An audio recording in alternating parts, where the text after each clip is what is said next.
northern Iraq. British archaeologists were digging through the ruins of ancient Nineveh when they found something impossible. A library, buried for 2,600 years. Thousands of clay tablets, covered in wedge-shaped writing. Cuneiform, the oldest writing system in the world. And on those tablets was a story about a king who searched for immortality, who befriended a wild man, who fought monsters and gods. A story that predated the Bible, predated Homer, predated everything. The archaeologists couldn't believe what they were reading, because this wasn't just a story. It was the story, the template for every hero's journey, every epic, every legend that came after. And at its center was a king named Gilgamesh. But here's the thing that haunted those archaeologists. They didn't know if he was real. Was Gilgamesh a myth? A god? A literary invention? Or was he an actual human being whose story got lost in time? For 150 years, historians have been trying to answer that question. And the truth is darker than the legend. Around 2800 BC in southern Mesopotamia, there was a city called Uruk. It was the largest city in the world. Maybe 80,000 people, massive walls, temples that touched the sky, gardens that seemed to grow from stone. And ruling over it all was a king named Gilgamesh. At least that's what the legends say. But the earliest texts about Gilgamesh don't describe a hero. They describe a monster. According to the Epic of Gilgamesh, he was 2/3 god and 1/3 human. Born of a divine mother and a mortal father. He was strong beyond measure, beautiful beyond compare, and he was a tyrant. The Epic says he took whatever he wanted, whoever he wanted. No son is left with his father, no girl is left with her mother.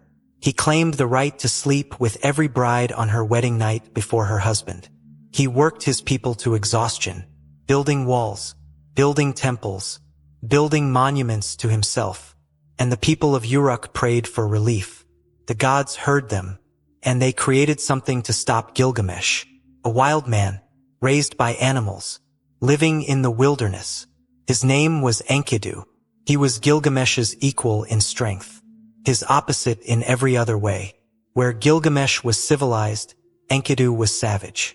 Where Gilgamesh was cruel, Enkidu was innocent. And the gods sent him to Uruk to challenge the king. But something unexpected happened. Gilgamesh and Enkidu fought, a battle that shook the city. And when it ended, neither had won. They stood there evenly matched, and something changed. They became friends. Not just friends, brothers. And together they decided to do something legendary. Gilgamesh looked at his city, his walls, his accomplishments, and he realized something terrifying.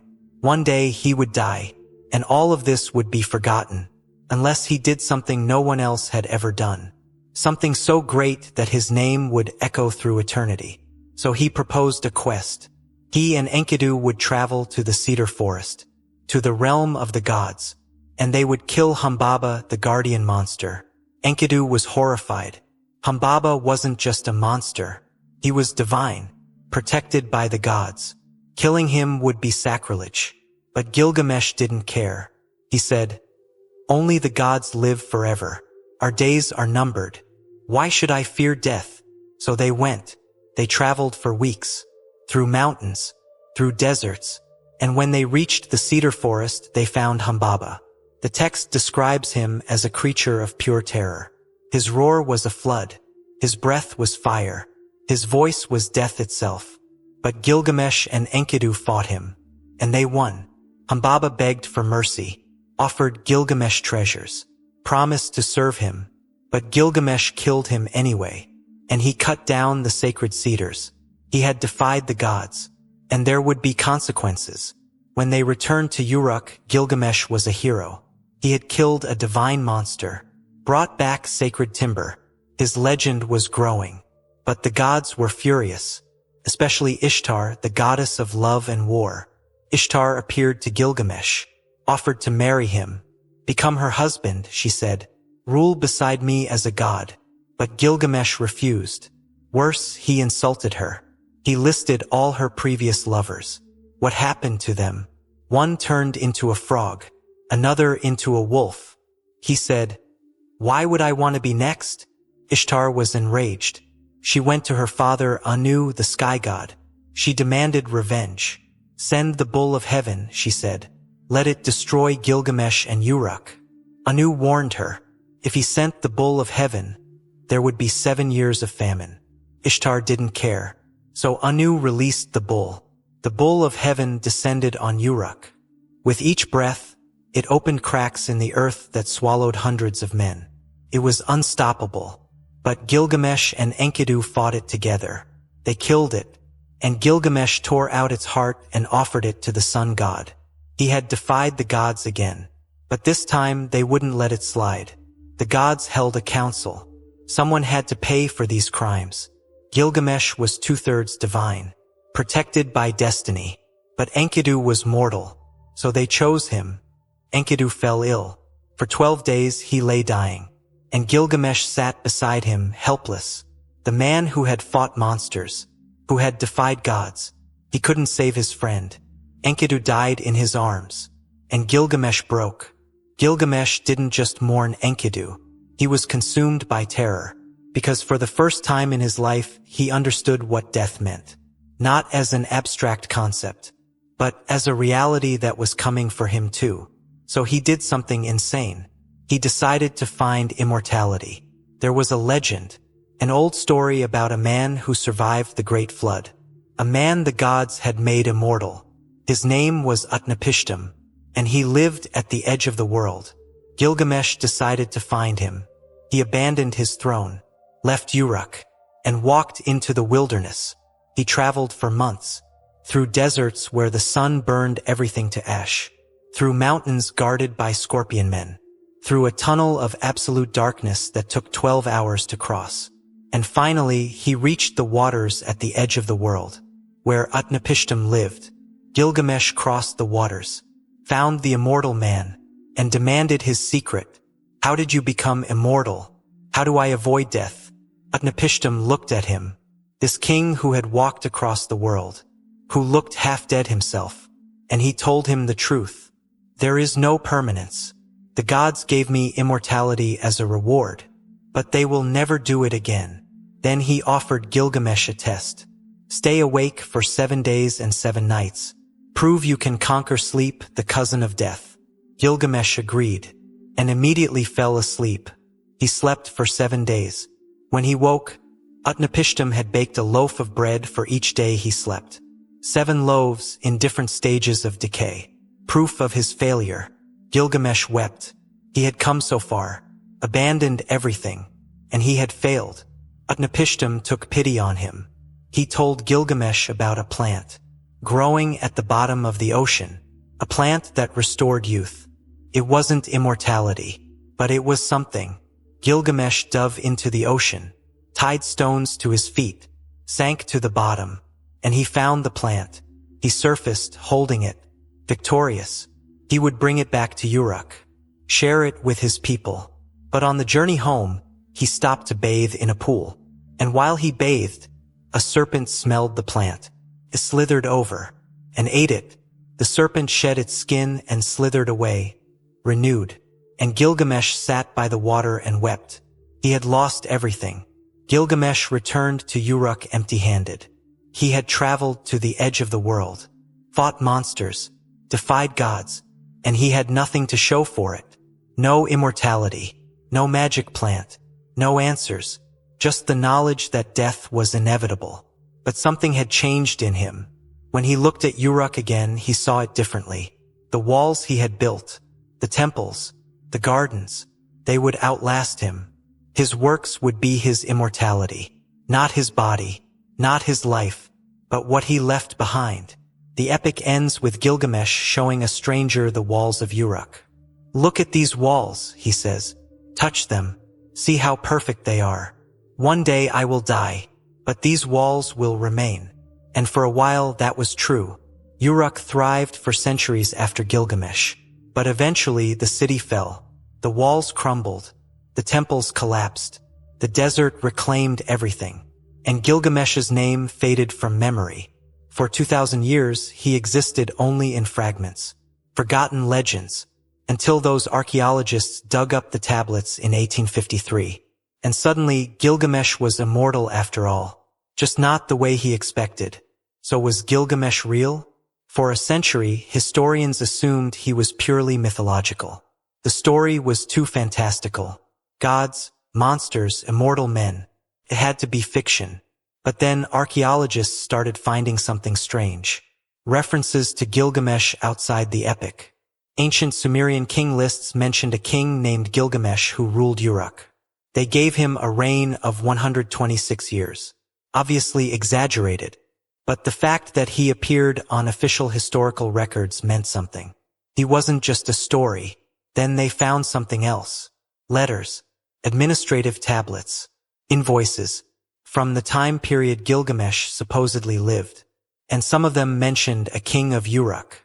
The name was damaged, incomplete, but it could have been Gilgamesh. In 2003, a German archaeological team claimed they found Gilgamesh's tomb. Near the ancient site of Uruk, they discovered a structure matching descriptions from the epic. An underground chamber, near a river channel. The epic said Gilgamesh was buried under the Euphrates, that they diverted the river to dig his tomb. But before they could excavate, the Iraq War started. The site was looted, destroyed, and the truth was lost again. So we still don't know for certain. Was there a real king named Gilgamesh? Probably. Was he two-thirds god? Did he fight monsters? No. But he was likely a powerful ruler, maybe a tyrant who later became idealized. A man whose real accomplishments were impressive enough that legends grew around them. And over centuries, those legends became the epic.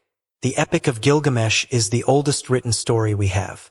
Older than the Iliad, older than the Bible, and it contains themes that would be repeated for the next 4,800 years. The hero's journey, the quest for meaning, the fear of death, the friendship that changes everything.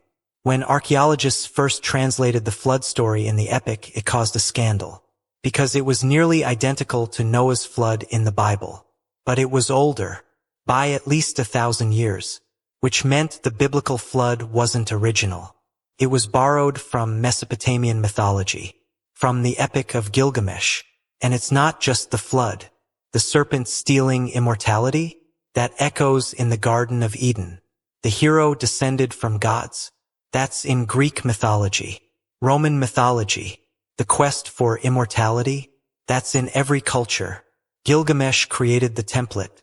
Every hero after him is a reflection of him.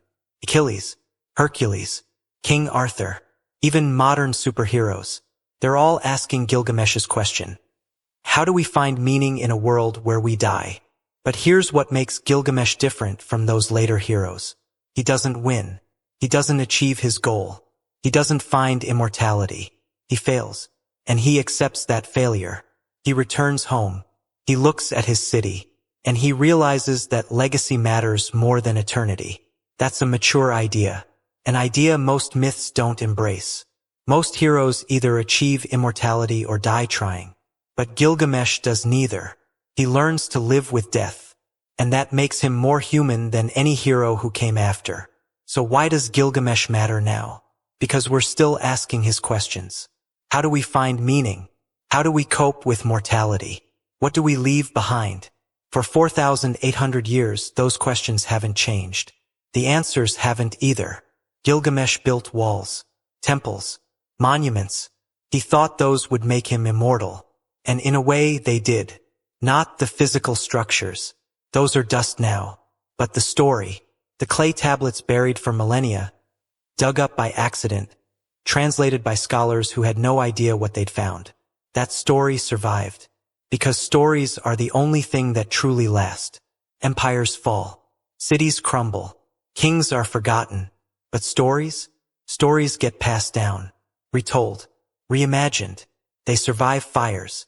Wars. The collapse of entire civilizations. And Gilgamesh's story has survived longer than almost any other. Because it speaks to something fundamental. The fear that we're temporary. That we don't matter. And the hope that maybe, somehow, we do. Gilgamesh was a king. Maybe. He ruled Uruk. Possibly. He built walls. Probably. But what he definitely did was inspire a story. A story that would be told for 5,000 years. A story that would influence every culture it touched. A story that asks, what does it mean to be human? And answers, to know you will die. And to build something anyway. That's the real immortality. Not living forever, but creating something that outlives you. Gilgamesh failed to escape death, but his story never died. And that's the greatest victory of all. Gilgamesh, the first legendary king. The first to ask the questions we're still asking. The first to fail, and accept it. And the first to prove that even in failure, there's immortality. As long as someone remembers,